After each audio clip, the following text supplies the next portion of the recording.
Recientemente ha caído en mis manos un artículo del diario Expansión en el que un letrado de la Administración de Justicia, lo que antes se llamaba secretario judicial, pues se queja de que por lo menos la mitad de las subastas están quedando desiertas.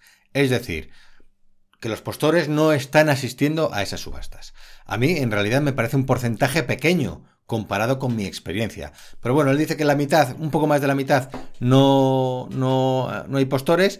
Se queja y da alguna idea. Alguna idea con la que yo no estoy nada de acuerdo. Lo voy a comentar a continuación. Bien, este es el artículo de expansión que he mencionado. El título es: La entidad especializada tras la subasta desierta, una opción para explorar. Vale, esto es porque él da como solución a estos males de que las subastas queden desiertas el hecho de incorporar una entidad especializada que se encargue de comercializar los activos en cuya subasta no haya habido postores. Bien, bueno, pues aquí dice el problema. En el año 21 las subastas convocadas en el Juzgado de Barcelona solo cerraron con pujas el 42,52%. Y en Valencia solamente el 48%. Es decir, en realidad un desastre. Luego dice que deberíamos de reflexionar sobre esto porque efectivamente tanto la parte actora tiene unas legítimas expectativas de recuperar lo que se le debe, pero también, y se olvida mencionar, el deudor, porque si el deudor tiene un bien que vale, por ejemplo, 200.000 euros y como la subasta queda desierta, luego resulta que se lo ha adjudicado la parte acreedora por 100.000 euros, pues ahí el deudor pierde mucho dinero. Lo ideal sería que si su vivienda vale 200.000 euros, que se pudiera subastar y que se adjudicara en 200.000 euros. Eso sería malo para mí y para los inversores que nos dedicamos a las subastas, pero es lo que legítimamente un deudor podría aspirar. Bien, luego este señor, que es letrado de la Administración de Justicia, lo que hace años se llamaba secretario judicial, echa la culpa a la excesiva carga de trabajo que lastra el funcionamiento de la justicia. Y bueno, pues también comenta que en aquellos casos en los que el acto de subasta concluye sin postores, se delegue la realización del bien hipotecado o embargado en las entidades especializadas, que como agentes de expertos de mercado, pues bueno, pues se puede hacer. En realidad, no es mala idea que lo comercialicen entidades especializadas, pero es que el problema por el cual las subastas están quedando desiertas, en la mitad de los casos, por lo menos, según mi experiencia más, no es lo que él dice, no es que, es decir, en realidad el motivo es pues que en realidad las subastas en España están mal organizadas.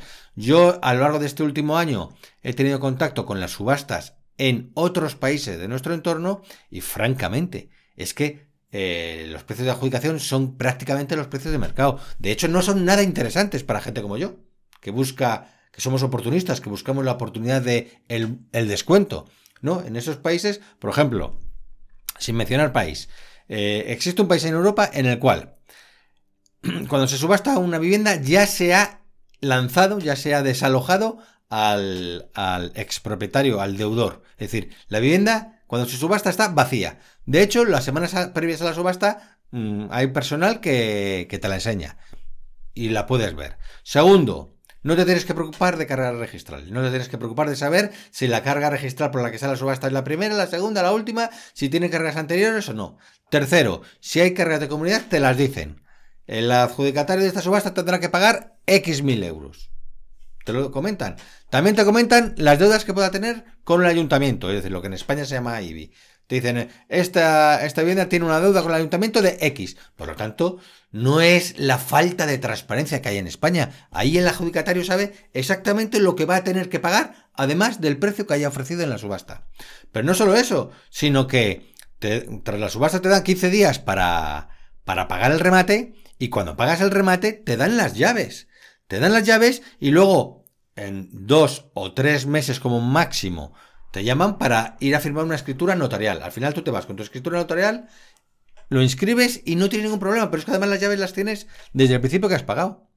Obviamente, ante esa transparencia, pues en esas subastas no se puede comprar barato, porque lo que hace que en España los profesionales o incluso los amateurs que se dedican a las subastas podamos frotarnos las manos Es la falta de transparencia que hace que no haya libre concurrencia, que mucha gente no se atreva a venir a las subastas.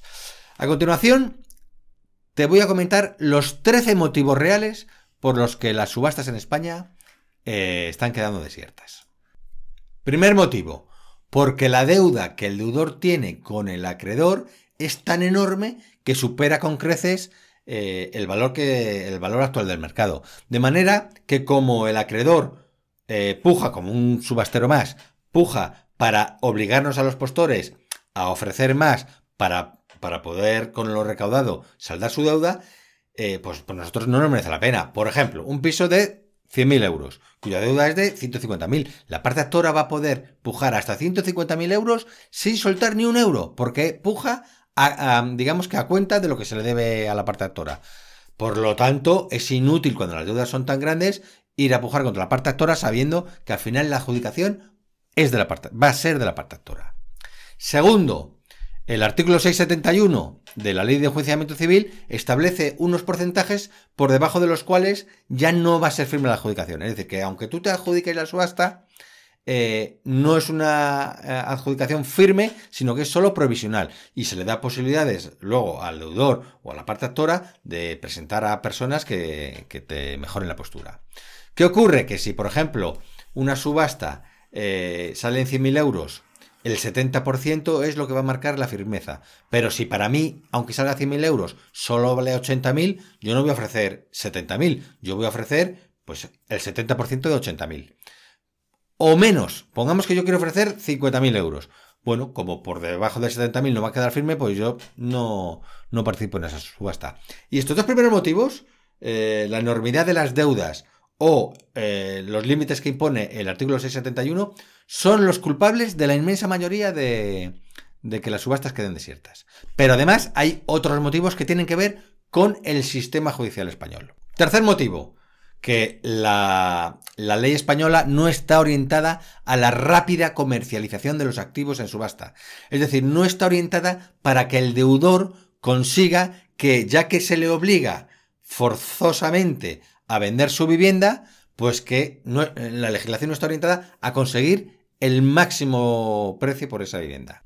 Cuarto motivo, la absoluta falta de transparencia que hay en el sistema. De manera que los postores, si no son profesionales, si no se han formado, si no saben investigar la subasta, pues van prácticamente ciegos. No saben qué deudas tienen, no saben cuánto van a tener que pagar de comunidad o de IBI, o si esta carga es anterior o posterior, si esta carga posterior va a haber que pagarla, o si esta carga anterior está ya prescrita. O sea, no lo saben. Hay que formarse para aprender a invertir en subastas. De manera que hay una falta de transparencia absoluta frente al sistema que explico antes de un país muy cercano al nuestro. Quinto, la nula colaboración de los funcionarios de justicia. Ni secretario judicial, ni por supuesto juez, ni los funcionarios informan de nada. No hay más que ir a un juzgado y preguntar por un expediente para que se pueda comprobar hasta qué punto le importamos los ciudadanos a esta gente. Sexto motivo. Los bienes que se subastan siempre acarrean, digamos, son bienes pegajosos, acarrean deudas. Como he comentado antes, cargas anteriores, cargas posteriores, IBIs, etcétera. Y la nula transparencia hace que yo sí lo sé, obviamente, porque lo he investigado. La gente que se ha formado conmigo también lo sabe. Pero hay mucha gente que entra en las subastas y tiran el dinero porque meten la pata, dado que es que no saben exactamente lo que van a pagar. Saben lo que están ofreciendo, pero no a cuánto va a llegar al final el montante total de lo que tienen que pagar.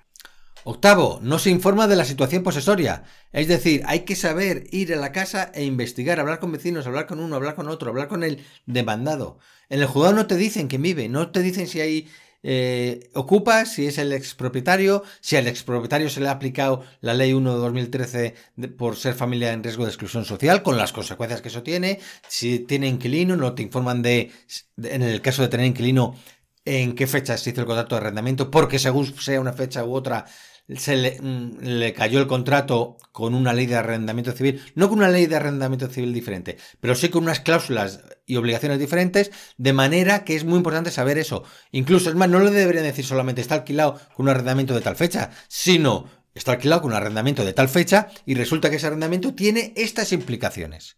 No se le informa. Noveno, Estas distintas situaciones posesorias implican diferentes estrategias para conseguir la posesión. El postor no tiene ni idea de eso.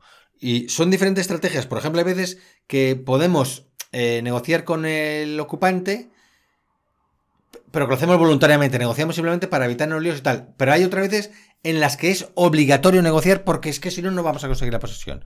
Entonces, deberíamos de saber eso. Como no se sabe, pues tienes que conocer la ley y tienes que estar formado.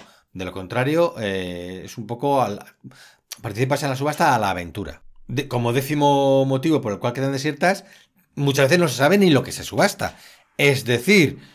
a veces leyendo los edictos de subasta parece como que se está subastando tal vivienda cuando lo que en realidad se está subastando solo es la nuda propiedad de esa vivienda, que eso sin usufructo, es solo la nuda propiedad, menudo marrón. El que cree que tras la subasta va a poder ha comprado X casa y resulta que no, que solo ha comprado la nuda propiedad, o por el contrario, que solo ha comprado el usufructo, y entonces el usufructo durará lo que viva el usufructuario. Perdón, el usufructuario anterior. Por lo tanto, pues es un marrón. Más otras veces también parece que estás comprando la plena propiedad y no, otra vez estás comprando el 100% de la propiedad y solo estás comprando el 50%. Y no se especifica claramente. Es decir, a veces el edicto de subasta dice, se subasta la vivienda en tal calle, octavo B, y no te dicen exactamente si estás comprando solo una parte o todo, la plena propiedad o solo el usufructo, etc. 11º motivo. A veces incluso ni siquiera existe. Esto lo comenté en un vídeo anterior. Hay veces que ha habido ocasiones en las que incluso se han subastado pisos cuyo edificio ya ha sido destruido, demolido. Hay veces que incluso se subastan pisos cuyo edificio jamás se ha construido. Y otras veces, que lo anterior es muy poco frecuente, pero bastante frecuente es cuando lo que se subasta son locales comerciales o plazas de garaje que en realidad ya son inviables. Son viales del acceso a los garajes, o son el cuarto de contadores, o son la sala de calderas. Es decir, habitáculos que ya que no te van a dar ningún tipo de uso ni siquiera un rendimiento. 12º motivo para que las subastas queden desiertas.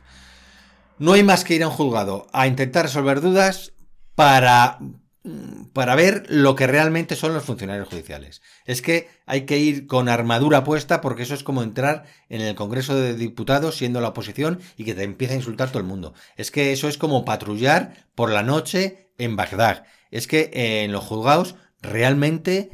a la gente que va a preguntar se les trata a patadas. Yo esto lo he visto muchas veces. Y por último, el 13º motivo para que las subastas queden desiertas son los trámites de la subasta. Son muy sencillos, son 4 cosas, pero a veces se eternizan.